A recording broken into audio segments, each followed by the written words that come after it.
Hello friends, welcome to my channel once again.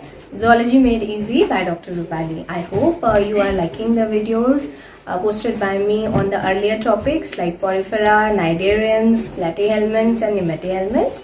Today we are moving ahead one more phyla of the invertebrate, that is the phylum Annelida. I hope you will also like this video. Please like, share, comment and subscribe my YouTube channel. Thank you so much. Hello friends, welcome to my channel once again. Today we are going to study one more phyla of the invertebrate, but we are focusing only part 1 in this particular part, and rest of the systems or rest of the information will be shared in the part 2, which will be communicated soon. So let's start with the general feature of these amazing annelids. Now these annelids are commonly known as ringworms or segmented worms, and these animals are found in both terrestrial as well as in aquatic habitats. The number of the species is about 20,000, and these are the worms which are the segmented worms. So their body is divided into repeating units that are known as metamer. That is why the pattern of segmentation is known as metameric segmentation. Now these species are soft-bodied species showing cylindrical shape and typical worm-like appearance. Now these species have adapted themselves for both free living as well as parasitic mode of life. They show organ level of organization. They are triploplastic. They show bilateral symmetry. They acquire a length of 1 millimeter to 3 meters, and they are true coelomate animals. Now the locomotion in these species is aided by fiber-like structures, fine hair-like structures, which are known as setae. Now the body covering of these species is actually in the form of cuticle, which is secreted by the epidermal cells. And yes, you are seeing it very well that these are the animals which are showing a circulatory system with the closed type. And how does it work, we are going to discuss later. Next, excretory system takes place with the help of nephradias. Digestive system is complete. Cephalization is present. Nervous system is showing a primitive kind of structure, but still it is there. And it is the brain is present in the form of a ganglionic mass, and which is located in the head region. Mode of reproduction can follow both asexual as well as sexual methods, and for respiration, no true respiratory organ is available. Now the body plan of an annelid is showing a unique pattern that is known as tube within a tube. Now why it is known as a tube within a tube? Because there is an inner tube which is having the digestive tract, and an outer tube which is covering the digestive tract, and that is the coelomic part. The food is taken typically from the mouth, and the waste are released through the anus. The annelid body typically has got an interior portion which is known as prostomium, and then it is followed by a segmental body and a terminal portion which is known as the pygidium. The body wall is having the presence of very strong muscles in the form of circular and longitudinal muscles, which have helped the animal for various purposes like swimming, crawling and burrowing.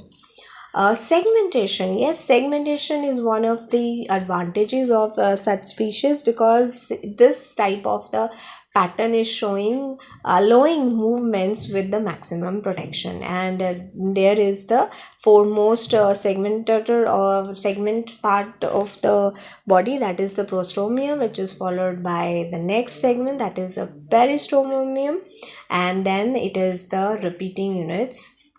You can see, and every segment guys contains the repetition of the excretory and movement organs, and each segment is separated through a thin septa.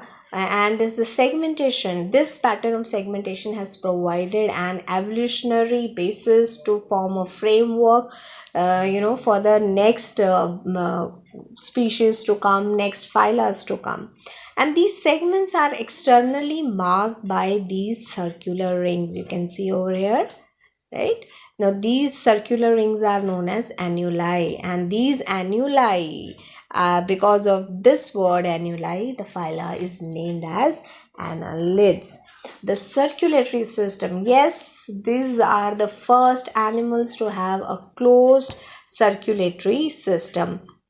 The circulatory system consists of dorsal blood vessels which carry the blood towards the interior. So these are the dorsal blood vessels which carry the blood towards the interior end, and the ventral vessels which carry the blood towards the posterior end.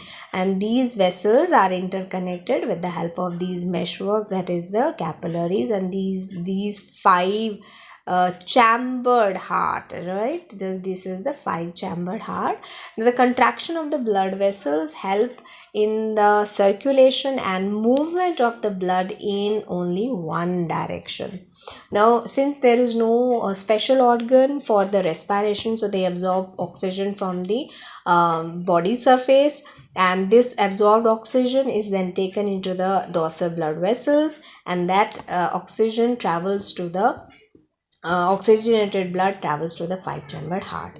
Now, the blood usually contains a red color pigment which is known as hemoglobin, while some of the species are also known to have some other pigments like chlorocreon or hemoerythrin, which is the unpigmented blood, or sometimes the green oxygen carrying pigment. There are certain exceptions in certain cases like leeches. Leeches are having an open circulatory system, right? We are going to study in the part 2, and which means there is a direct contact between the oxygenated blood and the body's cells or organs. Locomotion is one of the unique features of these species. Like you can see over here, these are actually the structures which are responsible for the locomotion of these species, and these are the bristles like structures known as setae. They help the organism to get anchored onto the ground, and which helps their movement forward. So annelids also exhibit a wonderful example of the hydrostatic skeleton, which has been immensely studied in case of earthworms. Now, the earthworms, the hydrostatic skeleton or coelom is actually surrounded by certain sheets of muscles, which are the circular muscles over here and the longitudinal muscle. And it is said that when the longitudinal muscle shorten, it results in the formation of a short animal, and when the circular muscle contract, a long thin animal is produced. Now what happens during movement, it involves the extending the body, right? The extension of the body takes place, which helps in anchoring the body with these bristles like structure. And when the worm begins a forward movement, the circular muscles at the anterior end, they contract. So they contract to facilitate the movement. At the very end, at this very time, the bristles, they get lifted from the ground, and they actually help in the forward movements. So a wave like pattern is originated in the body of such species, and when this wave contracts near the mid region of the body, the longitudinal muscles, they contract, and thereby shortening of the region takes place. So this is how this cycle is repeated. So when the longitudinal muscle relaxed, the extension takes place, and when the circular muscle contracts, right, so a propagation, a wave like pattern is created. So see here, whenever the longitudinal muscles are shortening, see the longitudinal muscle, they get shortened, a fat and the thin short and a fat animal is produced, which helps in propagating the animal forward. The excretory system of these animals, they show the presence of the nephridia like structures. And what happens in the excretory system, the coelomic fluid is filtered through the funnel like structures which are known as the nephrostomes, and the filtrate that moves through these metanephridial tubules, where the reabsorption of the useful solutes actually takes place, and a dilute urine is produced, which is excreted with the help of these small pores, which are known as nephridiopores. Digestive system is complete. It is compartmentalized it into mouth, pharynx, esophagus, crop, gizzard, intestine, and anus. The mouth takes the food actually enters through the mouth, then it extends into the pharynx, and esophagus may lead to the gizzard, and then food moves into the intestine. The intestine contains certain the juices, certain enzyme which helps in the proper absorption of the food, and from where it is then transported throughout the rest of the body. Earthworms are actually holding a great economic importance in the life of farmers, so that is why they are known as the best friends of the farmers, because they help in the aeration of the soil. They make burrows, they make tunnels in the soil, they plow the soil, which helps in making the soil more loose and porous. They actually improve the drainage system of the soil, helps in the make the downward growth of the roots of the plants. The feces that is suspended into the soil, they contain important constituents of the humus.